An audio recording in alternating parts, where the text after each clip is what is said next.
콜로라도의 그랜비라는 작은 마을에 특이한 모양의 불도저가 거리를 활보하고 있습니다. 그 불도저의 모양은 일반 불도저와 상당히 차이가 있는 모습이었죠. 겉에 철판을 두른 모습의 불도저는 마치 탱크를 연상시키게 만들었습니다. 그리고 그 불도저는 마을의 집들을 부수기 시작하죠. 철판으로 무장되어 있는 불도저 앞에서 집은 종이장처럼 찢겨나갔고 나무는 그냥 힘없이 쓰러져 버렸습니다. 그런 불도저 앞을 막으려 큰 중장비인 스크레이퍼가 나서보지만 불도저는 힘으로 그 스크레이퍼를 밀어버리죠.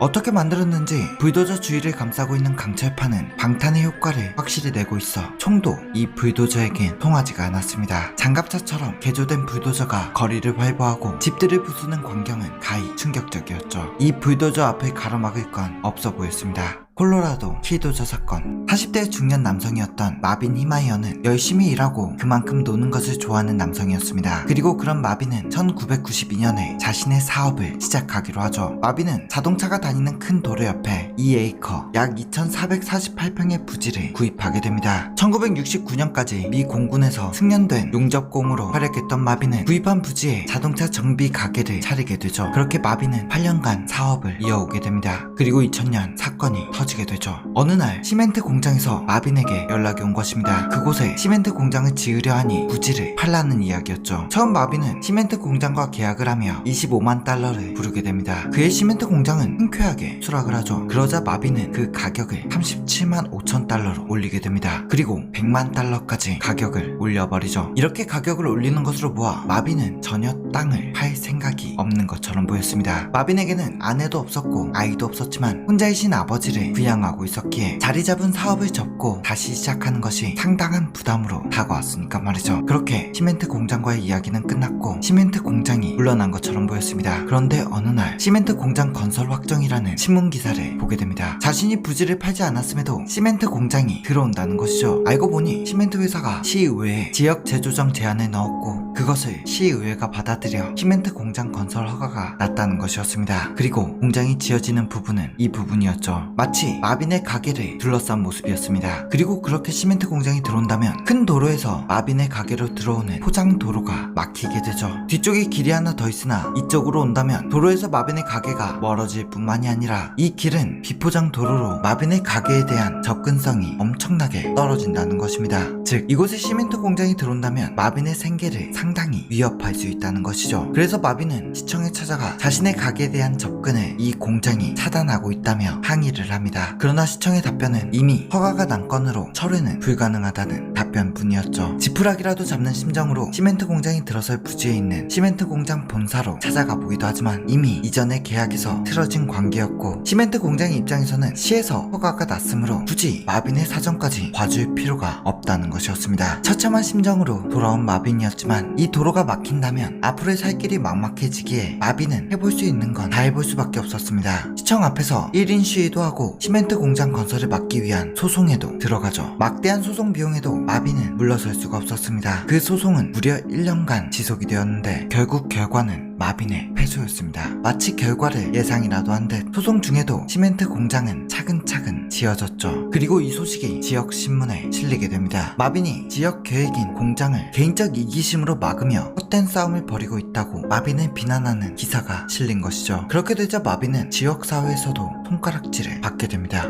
마빈의 상황은 그야말로 최악이었습니다. 시멘트 공장이 완공되며 자신의 가게로 들어오는 포장도로를 막아버렸고 그것을 막고자 한 소송에서 지게 되어 들어갔던 소송 비용은 공중분해되며 자신의 빚으로 남게 되었으며 지역신문에 이기적인 사람이라고 실리며 연인까지 떠나가게 된 것이죠. 그래도 마빈은 포기하지 않았습니다. 부양하는 아버지도 있고 살아야 했기 때문이죠. 마빈은 최후의 방법으로 자신의 사비로 가게로 이어지는 새로운 도로를 개통하려 합니다. 이러한 계획을 적어 마빈은 시청에 허가 신청서를 냈고 이후 진행을 위해 불도저를 구입하죠. 큰 도로에서 진입할 수 있는 포장 도로만 있어도 사업을 이어나갈 수 있을 거란 판단이었습니다. 하지만 마빈에게 돌아온 것은 허가서가 아닌 2,500달러 상당의 벌금을 내라는 벌금 통지서였죠. 이유는 마빈이 사유지의 폐차를 보관하고 하수도 라인을 연결하지 않았다는 것이었습니다. 그동안 한 번도 언급이 없었던 폐차 보관과 하수도 라인 연결을 걸고 넘어져 온 것이죠. 하수도 라인을 이으려면 시멘트 공장 아래에 파이프를 운영할 수 있는 허가를 또 요청해야 했습니다. 시멘트 공장의 협조 또한 받지 닫아야만 했죠. 이런 시청의 결정에 마빈이 항의를 하자 3개월 영업정지 처분까지 내려지게 됩니다. 그리고 엎친 데 덮친 격으로 마빈의 아버지마저 사망하게 되죠. 마빈은 이제 더 이상 물러설 곳이 없는 절벽 끝에 서 있었습니다. 아니, 이미 밀려서 떨어지고 있었죠.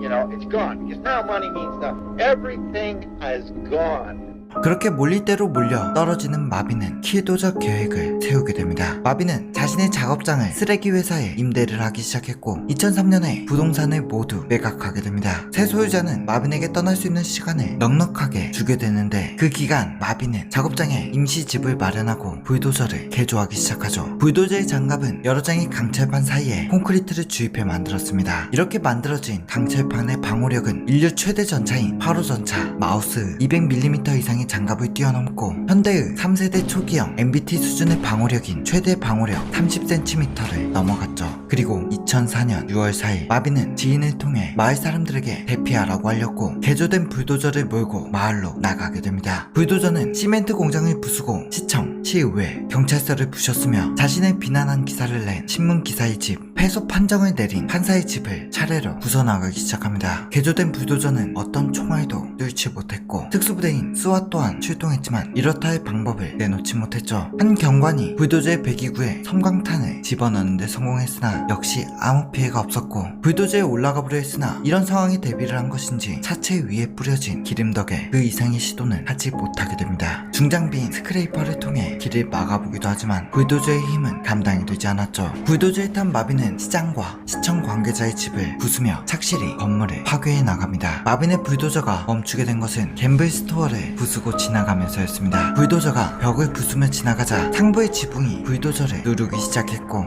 그 뒤를 스크레이퍼가 막게 되죠. 그리고 중간까지 파괴하며 가던 불도저가 무게를 못 이겨 멈추게 됩니다. 멈춘 불도저에 경찰과 특수요원들은 조심스럽게 다가가기 시작하죠. 그런데 그 순간 한 발을 총성이 울리게 됩니다. 그러나 주변에 피해는 없었고 그 이후 불도저는 조용했습니다. 마빈이 불도저 안에서 스스로 목숨을 끊은 것이었죠. 경찰은 기술자를 불러 12시간 만에 장갑을 뜯고 안쪽으로 들어갈 수 있게 되었습니다. 그리고 불도저의 안쪽을 보고 또 한 번 놀라게 되죠. 안에서 밖으로 나올 수가 없게 설계되어 있었던 것입니다. 마빈은 불도저를 개조할 때부터 이 안에서 나올 생각이 없었던 것이죠. 개조된 불도저로 건물들을 밀어버린 이 사건은 킬도저 사건이라 불리며 연일 뉴스에 방송이 되었고 마빈이 왜 이런 행동을 했는지 알려지게 되며 사람을 극단적으로 몰아붙이면 어떤 상황까지 벌어질 수 있는지 알려주는 사건이 되었습니다. 다행인 점은 개조된 불도저를 몰며 사전에 마빈이 대피하라고 일러주어 인명피해는 없었다는 점입니다. 그리고 이 사건은 시에서 시멘트 공장 건축을 밀어붙인 이유를 조사하는 계기가 되죠. 한 사람을 그 정도로 몰아붙일 정도면 시와 공장 간에 유착이 있던 것은 아닐까라는 의혹이 제기되었기 때문입니다. 하지만 이뤄진 경찰 조사에서 그런 유착은 발견되지 않았다고 밝힙니다. 그럼에도 일부 사람들은 경찰 조사는 믿을 수 없다며 마빈을 공권력과 기업의 횡포에 맞선 불운한 영웅으로 생각하고 있습니다.